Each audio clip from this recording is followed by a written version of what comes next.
Hey guys, welcome back. Today's video will be on the Yamaha FP9 double pedal. I have the direct drive version and I'm just gonna go over some of the features and show you guys why this is actually a really nice pedal to buy in today's market. Alright, here's the box. You can see it does come with a carrying bag, more of a padded bag. Here it is. Has the Yamaha logo on the back and on the front.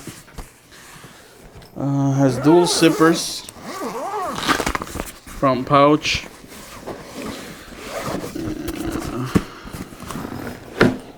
Drumsticks do not come with it.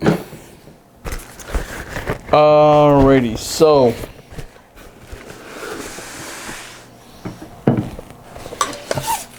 here they are. And again, this is the direct drive version of it. It does come in chain drive, and the chain drive does come with a strap. So if you want that one, you have two in one. Here are the felt beaters.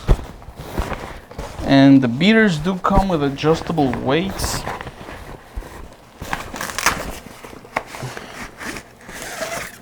This is the drive shaft, which is actually amazing. It's a ball bearing drive shaft to avoid backlash. And that's it. It's the interior of the case. Very distinctive blue. So, word is Yamaha designed these with the racing motorcycles in mind, which makes sense because I know Trick, the founder of Trick, or whoever in Trick in pedals. He used to work in automotive racing, some sort of racing. I don't know all the details, but he was able to transfer some or utilize some of the engineering and processes in the racing field and bring them into the drum world to make things easier. And you have a pedal that's working with the drummer, not against it. Let's face it, some pedals are just a nightmare to use, while others are, ultra smooth. It's just that a lot of them are limited in terms of adjustability. So I want to say that most of the modern pedals have like independent footboard or beater adjustments, while some of the older ones do not. The cam angle,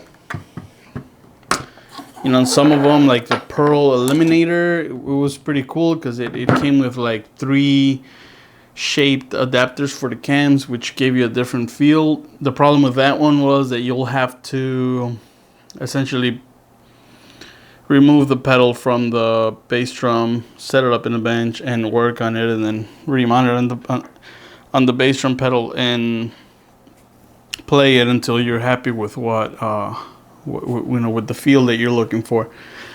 But some of the modern ones incorporate that adjustability right here. So all you really need is a drum key. You place this on your bass drum, and even the spring tension can be adjusted without having to remove the pedal. And that's some of the stuff we started seeing it with the Trick pedals. So this pedal, it's new for 2019. This is 2020, so it's last year's model basically. And so far I'm really impressed with it. Some of this stuff, they might have bought it from DW, like this spring rotates on a cam here on a bearing. So, that's all pretty neat, except now you can adjust the actual spring tension without having to remove the pedal, basically with the turn of a knob. And this knob auto locks after every 1/3 or even a quarter of a turn. So that's great. And let's face it, once you adjust the spring tension one time, you probably won't have to touch it in 10 years. It's just how it is. But it's really nice to actually be able to tune your pedal without having to remove it from the bass drum. The cam adjustment, the angle, it's also right here. All you need to do is turn this knob, move it, adjust it to where you want it. And it actually locks on. There's 3 positions where you can actually lock it to. And Again, once you lock this in place, you probably won't touch it for 10 years.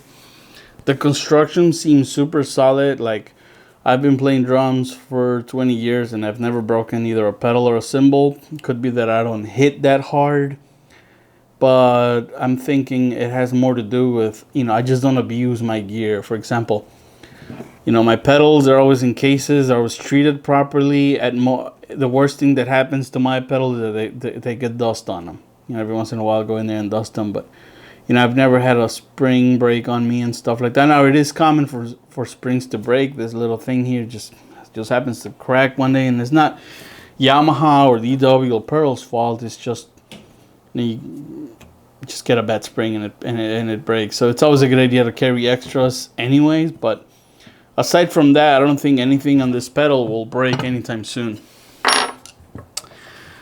The footboard is polished aluminum, very smooth, which is great because I had an Axis pedal and they thought it was a good idea to engrave the Axis logo onto it, creating a sharp edges.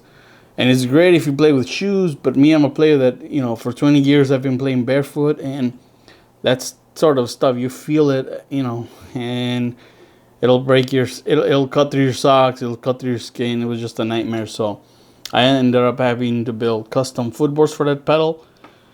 But I don't know, something about that Axis pedal, it was great and everything was fast, but I couldn't get my accented flams right with that pedal. I tried so many adjustments, I just couldn't get it right. This one feels a lot smoother in terms of playing accented flams and doubles and stuff like that.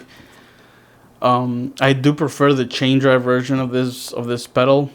Like, it feels really good, but that's a preference thing. I'm not saying that the chain drive version is better. It's just that my preference is chain. See, I don't play super fast, 200 beats per minute or anything like that. My playing's a little bit slower, but with a little bit more power. So you gotta balance. Now this pedal gives you a great adjustability where you can get power or you can get speed depending on how you adjust it. So one last thing about the footboard, it is a little bit longer. If I compare this to like a DW 9000, I know the regular version has a shorter footboard than they have one with an extended footboard. The Axis longboard is pretty much as long as this. So this, even though it has a heel spot right here, it actually gives you a really long footboard. And if your shoe or foot fits in here, you're looking at about 12 inches worth of real estate to work with. So that's pretty cool. Clamping system has rubber pads here to avoid putting less stress or damage on your bass drum. So that's pretty neat. I remember my Axis pedal was just bare aluminum, bare metal. So it was definitely dinging up my drums more than it should have. So I really like the color, the blue accents. Yamaha is usually known for keeping pedals looking a little like, not too flashy, you know what I mean? This one's really flashy. If you just bust this thing out anywhere, it's gonna attract some attention. Like, oh, what is this shiny thing with blue accents and gold trim? Definitely a pleasure to play, and I will play it for you. I will share my thoughts as I'm playing. Let's talk about the drive shaft. This is a very important piece of equipment. A lot of drummers actually don't pay much attention to this, but it's responsible for making your left pedal feel a lot closer to the main pedal as possible. It'll never be the same no matter what drive shaft you use, because I know Trick also uses ball bearing drive shaft to eliminate zero play from, and a little bit of play on this is actually a lot on the on the left pedal. Your left pedal,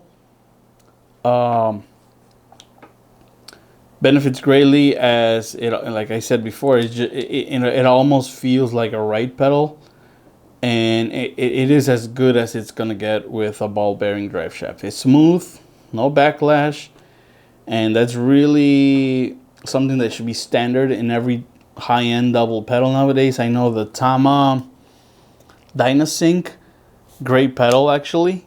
It doesn't come with a ball bearing drive shaft, so you will need to absolutely upgrade if you want the best feel possible out of that left pedal from that Tama pedal. Now, what I do like about that Tama pedal is somehow the design of the footboard, they made it to where there's no side-to-side plate here. So this one has a little bit of side-to-side plate, it's not a whole lot.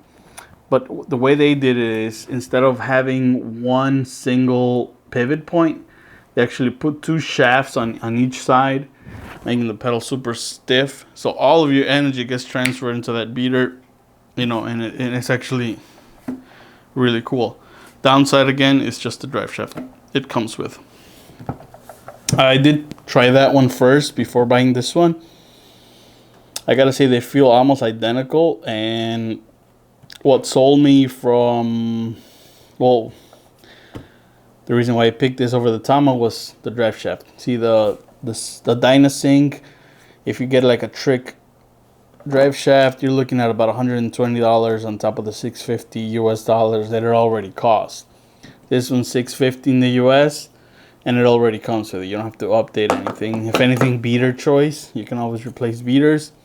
It does come with some weights, and all you have to do is pull this tab down, insert your weights, and you're good to go. A lot of that is power. The heavier it is, it's gonna be heavier, but you're gonna get more powerful strokes out of this, believe it or not, and you will definitely feel it. So it's just preference on how you tune your pedal. So, oh, one last thing. The bottom of this comes with a rubber anti-skid pad, which I don't like very much. Most of the surfaces that I play on are carpets. So what you end up having here in this pedal is these spokes at the closer to the heel. So on the main pedal is not a big deal because your bass drum spurs actually keep your bass drum from moving. So if that's in a good place, and then you have this pedal and you lock it down with these spikes, you're good to go. The left pedal comes with 4 of them, 2 on the front side on the Tory and 2 on the heel side. They don't seem to work very good. So what I would do to this pedal is modify it with a little bit of Velcro for carpet playing, and then just remove it whenever I'm playing in hard surface. Which I'm never playing in a hard surface anyways, like wooden floor or concrete. It's always on a carpet. So Velcro actually works great for me. It actually I'm used to it from the Axis pedal. You know, the bad thing is that it absolutely sticks to everything. Anywhere you place that pedal, it sticks to it and doesn't want to move. But let's face it, that's pretty much what you want. You don't want to be playing a gig and have your pedal sliding all over the place. So Velcro is actually the way to go. And you could put it directly over this rubber padding that it comes with. So all in all, you know, infinite adjustments. You can independent adjustments. You could change your pedal, your footboard angle independently from your beater angles. Likewise, the beater angle independently from your footboard. You don't have to disassemble anything or remove it from the bass drum to adjust spring tension. All the adjustments can be made with a drum key and mounted on your bass drum. So you tune it right in your bass drum, you play it, and you spend no time with it. And if you're like me, you probably won't touch those settings in 20 years. Alright, so here's what I was talking about Backlash, and here's the DW9000 with regular with a regular drive shaft with just basically pins running through it. The Yamaha one has the ball bearing drive shaft, and right off the bat with, you know, both pedals right out of the box, look what happens when I do this to the beaters. Look how smooth that left one keeps going for. It'll never be like the main pedal, but it'll be really close. You know, it actually has some bounce and makes it really easy for you to play on that left side. The 9000, look what happens to this one. See, the left one almost dies right away. You know what I mean? The right side keeps going for a while. So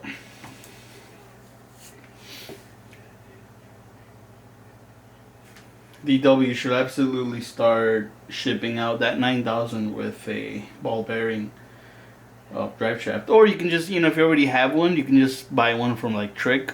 Any manufacturer really. Like, it makes no difference where you get it from, as long as it's ball bearing drive shaft with 0 backlash.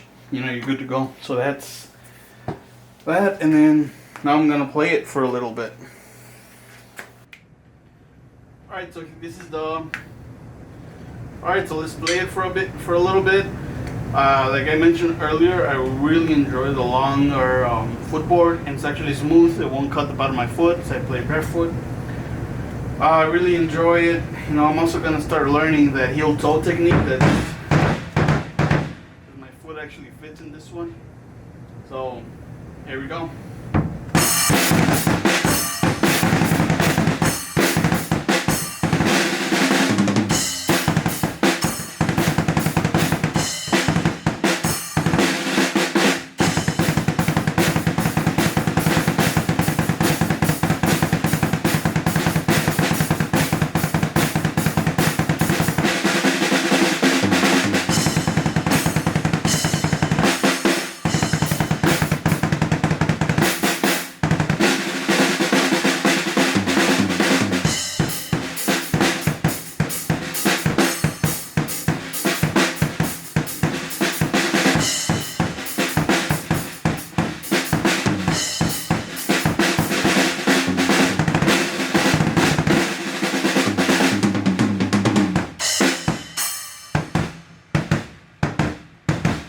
And yeah, there you go. So those are my thoughts on this pedal. I would definitely recommend it. I don't care where you buy it from. Sweetwater, Sam Ash, Guitar Center. I guess whoever you prefer, and whoever has it in stock. I know Sweetwater has it in stock. They ship it to you right away. But anywhere you can get your hands on it, absolutely, totally recommend it. So thanks for watching, and peace out, guys.